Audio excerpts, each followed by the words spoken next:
Good morning students. अपना हुण next topic हैगा application of dimensional analysis. Application of dimensional analysis मीनस जो भी आपां डायमेंशनल फार्मूले या डायमेंशनस पढ़ियां हैगियां हुण आपां उहनूं कित्थे यूज़ कर सकते हैगे आ। तां मेन इहदियां 3 यूजेस हैगियां। फर्स्ट जिहड़ा साडा यूज़ हैगा to check the correctness of a given physical relation. आप चैक करना है कि साढ़े को जिहड़ा रिलेशन हैगा वो करैक्ट हैगा कि नहीं हैगा। दूजा साडा हैगा example conversion of one system of unit into another system.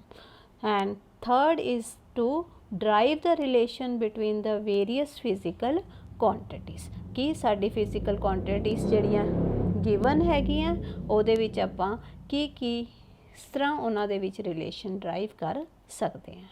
तो हुण सब तो पहला आपां पढ़ांगे check the correctness of a given equation.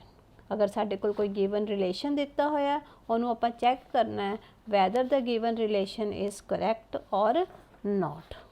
ठीक है बच्चों, तो वो वास्ते सानू की करना होगा, असी आपां पिछले टॉपिक च पढ़िया हैगा principal of homogeneity. Principal of homogeneity सानू की कहंदा सीगा कि अगर कोई साडे कोल रिलेशन गिवन है तो आपां ने दोनों उहदियां लैफ्ट हैंड साइड ते राइट हैंड साइड दियां टर्म्स दियां डायमेंशनस चैक करनियां हैगियां।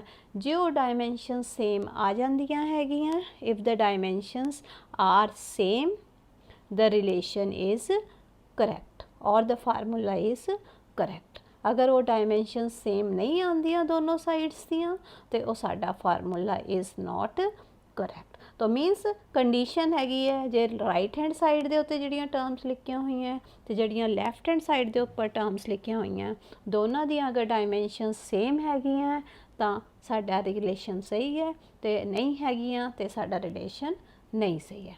फ्यू स्टैप्स तुहानूं मैं दसदी हैगी हाँ किस तरह तुसीं चैक कर सकते हो टू फॉर द करैक्टनैस।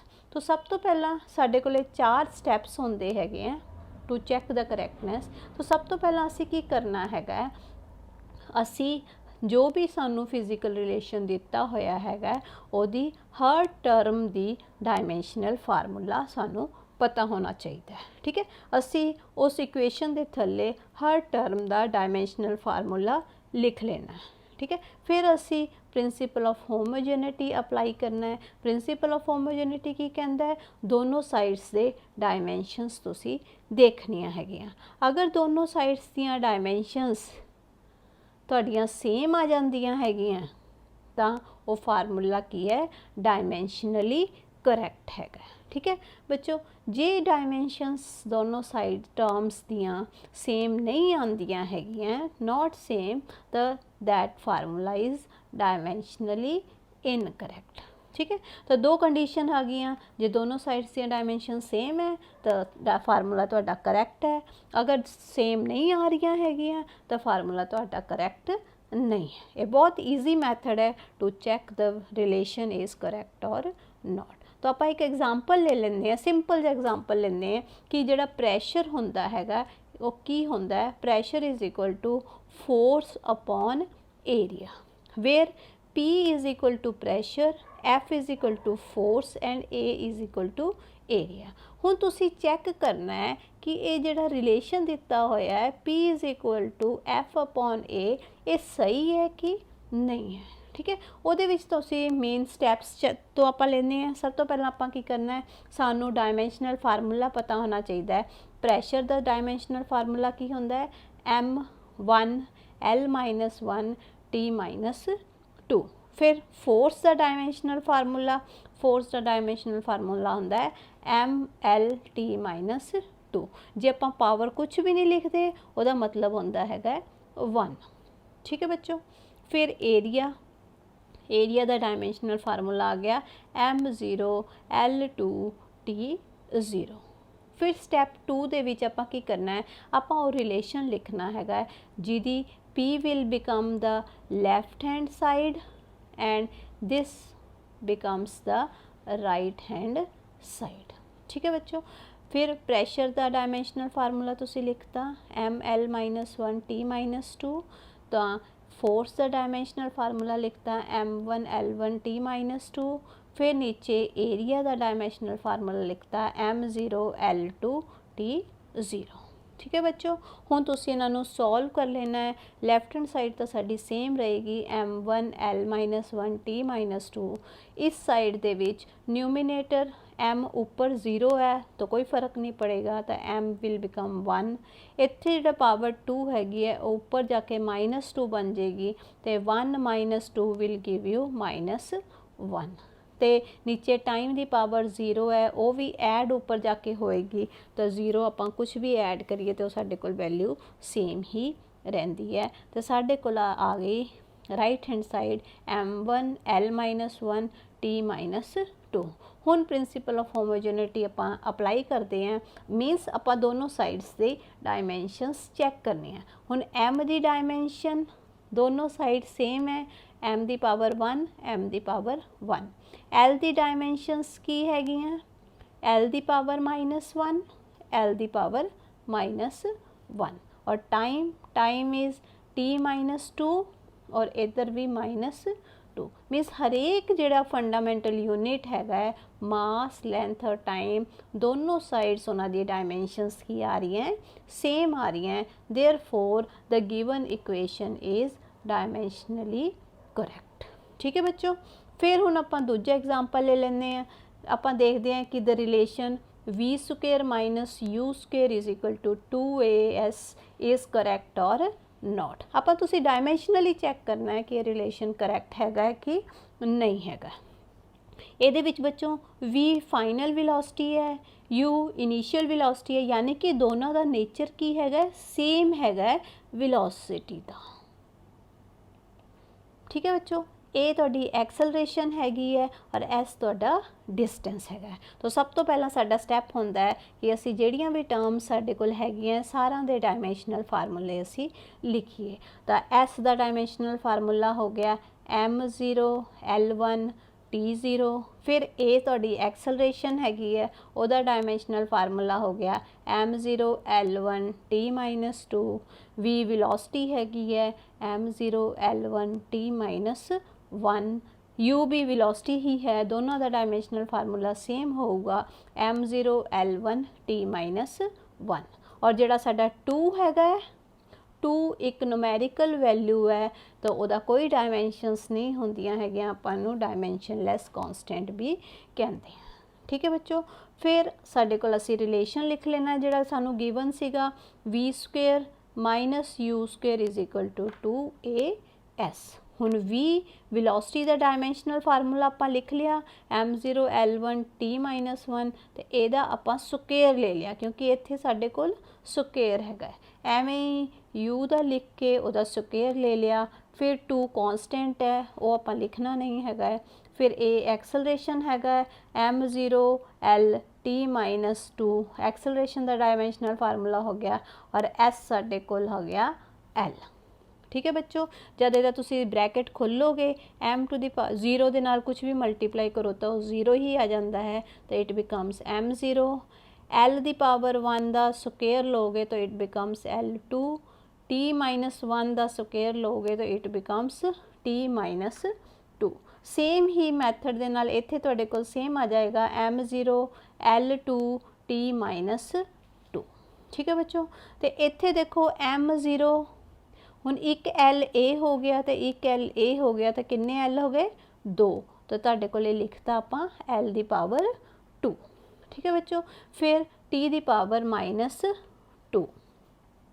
तो साडे कोल की हैगा ये जिहड़ा दोनों साइड्स दे डायमेंशनस तुसीं अगर चैक करो मास दियां 0 हैगियां, लेंथ दियां पावर किन्नियां हैगियां 2 हैगियां सारी टर्म्स दियां, टाइम दियां पावर -2 -2।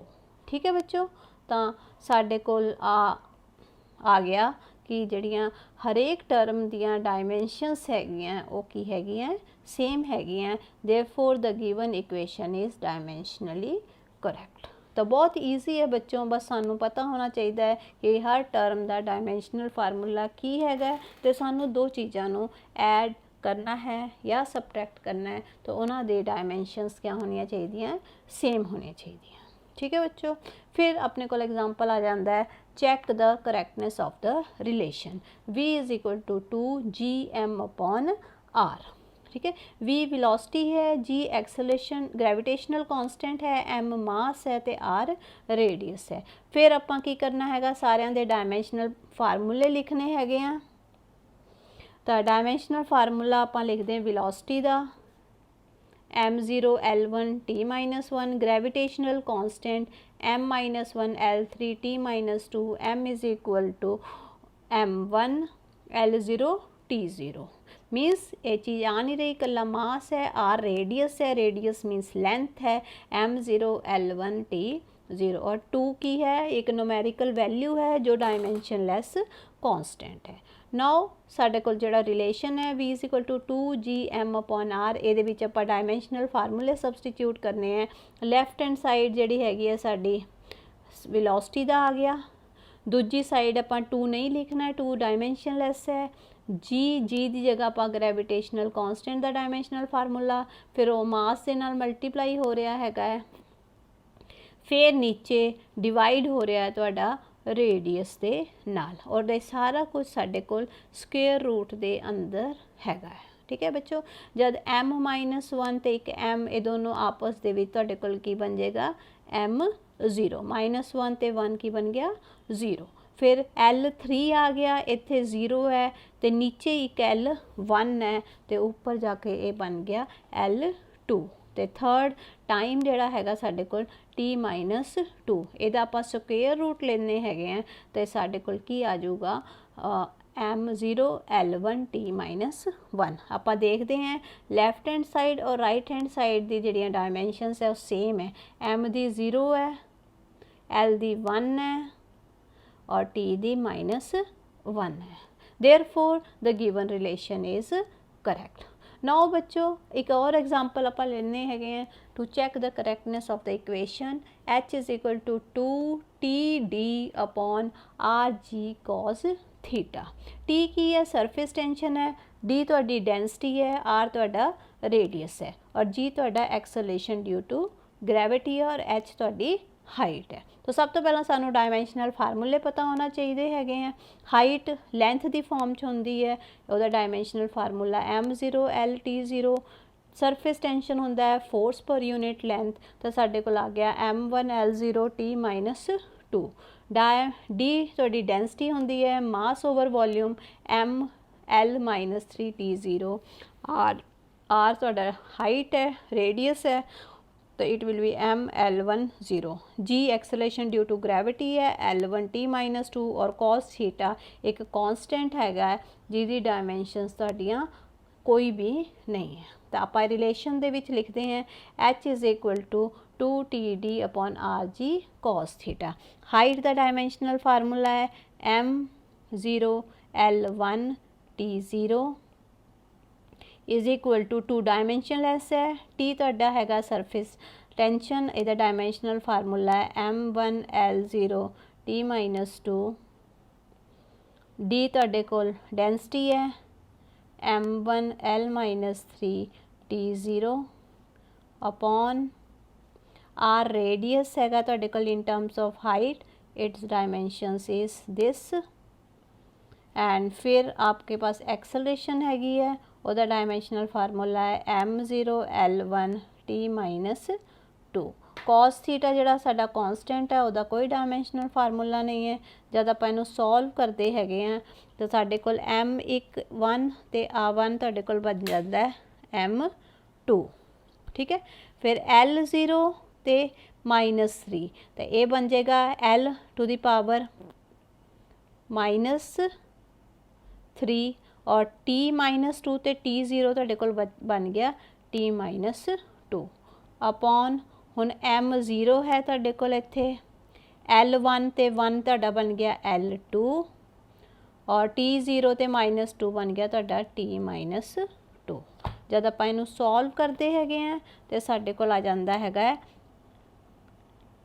m2 a2 ऊपर चला जाएगा न्यूमीनेटर दे विच, तो साडे कोल बन गया 5 t माइनस 2 ऊपर चल के +2 हो जाएगा तो आंसर इट विल 0। ठीक है, तो साडे कोल राइट हैंड साइड जिहड़ी हैगी है और लैफ्ट हैंड साइड जिहड़ी हैगी है दोनों दियां डायमेंशनस असी अगर चैक करते हैं तो मास दा डायमेंशनस 0 है, इधर मास की डायमेंशन 2 है, इधर लेंथ की डायमेंशन 1 है, इधर लेंथ की डायमेंशन -5 है, टी की डायमेंशन 0 है, ये डायमेंशनस 0 है। तो दोनों की डायमेंशन सेम नहीं है, इस करके ये साडी इक्वेशन करैक्ट नहीं है। Left hand side is not equal to right hand side. तो इस तरह बच्चों असी यूजिंग डायमेंशनस चैक